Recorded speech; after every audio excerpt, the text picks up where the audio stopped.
been knocking doors for about 9 months then, and That's crazy. It was hell. I knew what I needed to do, but it just wasn't working until I actually took a step back and looked at it from like a different point of view. And I was realizing that, the doors aren't consistent. I had just left the business I was a part of for like the last 9 or 10 months. Started from zero, absolutely nothing. I was looking for a team to kind of really like back me in terms of marketing and social media. And I knew I had to go all or nothing. And like I just spent all of my money on ads so I could get a return. And I trusted in their process. At the end of the day, don't work with a team unless you trust what they do. Because I was not familiar with social media leads at all, but I followed just what they gave me. Totally switching things up to over the phone and having the leads come to me instead of chasing the leads through the doors. And my time was freed up. I was able to work more on the business than in the business. Just every single moment I needed help, they were there for me whenever I needed it, whether it was the little things or the big things. So the system that they brought into my business was consistent. It was proven and it actually worked. And I trusted and I threw my money in and I got a very, very good return. Some crazy numbers this year, hoping for that 100K month. What's up? I'm Ryan. Working with the agency has now led me to scale to around 40 to 50K in a month in revenue, around $35,000 to $37,000 a month in profit. Absolutely blessed to be where I am today. I also just got recruited at 18 years old by the #1 biggest sales industry in the entire world, 7th level, working alongside Jeremy Miner and JP Egan, one-on-one, side-by-side. I couldn't be more blessed to be where I'm at. It happened to me and it can happen to you guys as well. What's up? This is Ryan. He is actually our youngest client in the home service business, and actually of all of our clients. You take it away, dude. Yeah, started working with them in July of 2025. It was a great experience. I had just left the business I was a part of for like the last 9 or 10 months. Started from zero, absolutely nothing. I was looking for a team to kind of really like back me in terms of marketing and social media. And I came across them, great team, really helped me along the way, taking me from zero to now 40 grand a month. Within a month, I was taking advantage of all the leads they were obviously getting me. I was closing at a very high percentage. Not book consultations, but like leads that saw the ad, raised their hand, and came through. He closed 78% of them, all leads. Keep in mind, our clients pay anywhere between $10 to $50 per lead. This guy, I think, paid between $30 and $50. His customer acquisition cost, the money that he put in to get a customer at a high ticket price, was less than $100. So obviously that's how the system scales. The big part, and a big part of where people often fail, especially when working with us, because it's the one piece of the thing that we don't directly control, is actually closing. So Ryan was nice enough to walk us through his workflow. How exactly did you take advantage of the system? You were knocking doors at the time. Yeah. To get clients. Like it was word of mouth and kind of like outreach now. I had been knocking doors for about 9 months then, and That's crazy. It was hell, 12 hours a day knocking. So you were kind of in the same position for 9 months. What prompted you to kind of like finally like make a change? Because obviously word of mouth and like leaning completely on something that would kind of be proven at the time it was working, Right. but not as well. It's probably scary hopping to a different like acquisition channel. Yeah, it definitely was, knowing that all my clients came from like face to face, obviously on the doors, to totally switching things up to over the phone and having the leads come to me instead of chasing the leads through the doors. And my time was freed up. I was able to work more on the business than in the business. Absolutely. I was able to spend my time a lot better than actually just having it be a job that I owned. I was able to actually let it be a business. You were able to remove yourself from it, get people actually like do the jobs for you because you had the consistent lead flow. So I remember that was a big part. He was talking about how he's like, dude, I am like not only trying to get the clients, but I'm also like doing the work. Yeah. And then you couldn't hire because you didn't know how many clients you get month after month. Right. It was inconsistent at the end of the day. The system that they brought into my business was consistent. It was proven and it actually worked, so I'm blessed. So that's true, but the interesting part now, because when we first started, like, yeah, sure, we moved quick, we got the ads up and everything, you were getting your leads. Now, there was a lot of like bumps along the road. Like I think you had like one guy walk out on you, you were overpaying. So there was like actual fulfillment side that we had to work on. There was a lot of like back and forth, like us having to hop on calls, really diagnosing and work on your sales process. Tell them a little bit about that. There was a lot of dialing in we had to do, because I didn't even know about like double dialing, quadruple dialing these leads. And once he kind of told me about that, I was like, okay. And that's all I followed. I followed a structure and I followed a roadmap. And at the end of the day, you can't close everybody. And that's a reality behind sales. You can close 78% of your leads. And if you follow an exact structure and roadmap from what the team actually gives you, because I was not familiar with social media leads at all, but I followed just what they gave me. I had experience, but I had the wrong type of experience. I knew what I needed to do, but it just wasn't working until I actually took a step back and looked at it from like a different point of view. And I was realizing that, the doors aren't consistent. I have to follow a system that actually works. And when I joined their team, it was just step by step and it actually worked. I think at the end of the day, the #1 thing is you're given a proven system and it's all about what you do with it. There's a lot of people that get given these funnels, these systems, things that actually work in the real world, but they don't take advantage of it. I was left with nothing after I left my prior business, and I was from ground zero. And I knew everything that I had gotten given, I'd be extremely grateful for it, but also take full advantage of it. And throughout my journey working with them so far, every single lead that came in, I tried not to waste one lead. I would double dial, quadruple dial every single day. I'd be sending texts, automated texts, to every single lead, throwing out yard signs every single day. You get given a system, and a lot of people don't do anything with it. It's all about what you get given with the materials you're given at the end of the day. You can lead a horse to water, but you can't make him drink it. That's well said, and that's definitely a popular statement nowadays. But now the interesting part is this, like the system that we run for you, although there's nuances, we work with specifically high-ticket businesses. So your workflow of leads coming in every single day through Slack, you call them within 5 minutes, you book them in, you show up to the consultation, you close them there. It's roughly the same. Now there's definitely nuances with it, but it's roughly the same. But what do you think? Because like we have, I believe it or not, I hate to say it, we have some clients that get even better numbers than you do in terms of leads. What do you think that you're doing specifically that they're not? In the sense that, like, what do you think is going through your head that makes you look and take action differently than what goes through their head?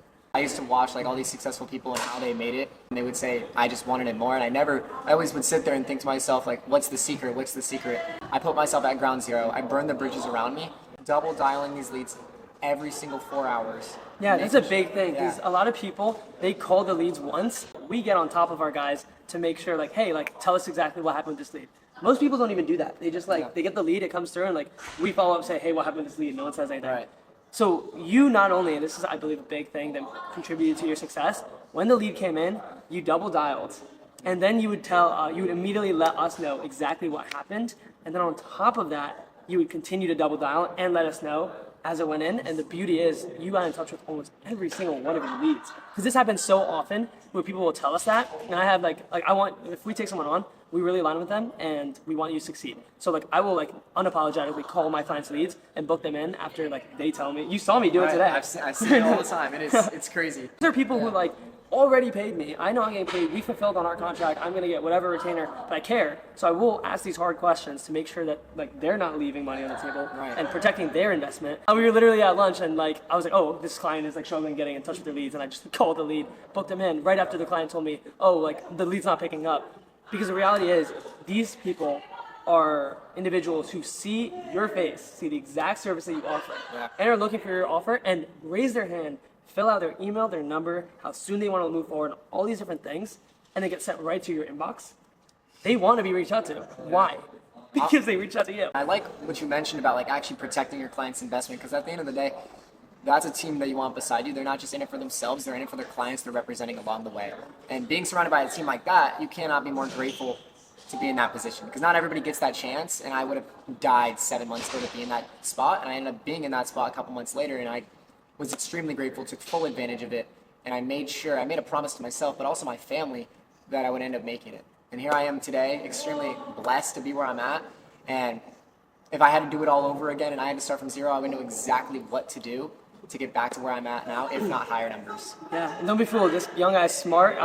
We're roughly the same age, but like you're literally working alongside one-on-one. Like he got scouted by Jeremy Minor, by 7th level, all of these sales leaders, and they're inviting you to work one-on-one. So as young as like age, especially nowadays with access to all this information, I mean, if you're working with me, obviously like I'm a testimonial about age. Doesn't really make a difference. No. This guy knows what he's doing, and he does. I've seen firsthand a lot more money and a lot quicker and a lot more results than people 2-3 times his age. You join the team, you'll be a part of an amazing team. At the end of the day, these guys have crazy deliverables, and they bring it to the table every single day. We've been working together almost 6 months now, and every single day we communicate and we're on top of our shit.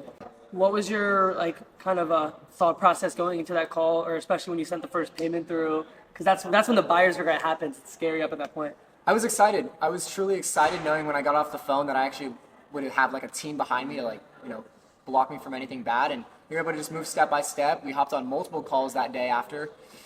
Just every single moment I needed help, they were there for me whenever I needed it, whether it was the little things or the big things. And it took some time, but that's with anything good. So we ended up just pushing forward and some crazy numbers this year, hoping for that 100K month. So. There you go. My kind of last thought and question for you is, obviously being like a younger guy, you had some experience in knocking doors, and you had your business even more than some of the older people who are newer at business and come to us. Like we work with corporations that are like, really big nationwide, and they're spending a ton on ads consistently. But then like when you walked in with us, like we had to budget out like your ad spend week after week. You kind of went all in. You burn the boats metaphorically, Yeah. which a lot of people aren't willing to do. Yeah. And obviously in the right system, and a big thing you mentioned to me, like throughout the process, you're like, dude, I'm a logical guy. That's Yeah. why I close right on there. But it's still like, even though it's logical at the end of the day, like we still make decisions with some emotions. How did you get over that hump of being like, dude, I'm literally putting all of my money left into like this just 1 week of ads, not the whole month, but even like, not like maybe $500 to do 2 weeks of ads, and I have to close and it has to pay for itself. Yeah, that's a great question. That was a long time ago too. I think for me the biggest thing was I was dropping out of college at that time, and I knew I had to go all or nothing. And to myself, I knew I needed to throw all my money, all my capital down to literally negative in my bank account, which was a very hard time, having no money to my name at all. Knowing I just spent all of my money on ads so I could get a return. And I trusted in their process. At the end of the day, don't work with a team unless you trust what they do. And I trusted, and I threw my money in, and I got a very, very good return. The thing is, it's so hard because people who are like, they're just relying on word of mouth and referrals and they're trying to get their first acquisition system, they don't have consistent leads, they don't have the volume, and more often than not, they don't have the money. Right. So the biggest problem that ends up happening a lot of times is that when we get to that point, they're like, everything makes sense, it's perfect, but I just don't have the money right now, I need to save up. And it's so hard because they don't have the money because of the fact that they don't have the right what? It's a symptom of a bigger problem at the end of the day. Right? Exactly. And if they don't get the right system in place, what happens? They don't get money. They get money, the problem doesn't solve, and they get in a worse position. Exactly. Why do you think you got out of that and you were able to break that cycle? And how did that work out for you? Yeah, at the end of the day, it's taking a bet on yourself because no one's going to take that bet for you. I had to take that bet on myself, and I had to go all in.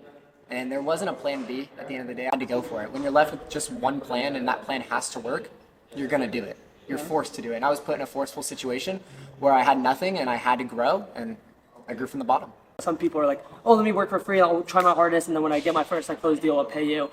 And do you think that you would have worked as hard if it was more of a comfortable investment, if you didn't have to go all in and burn the boats metaphorically?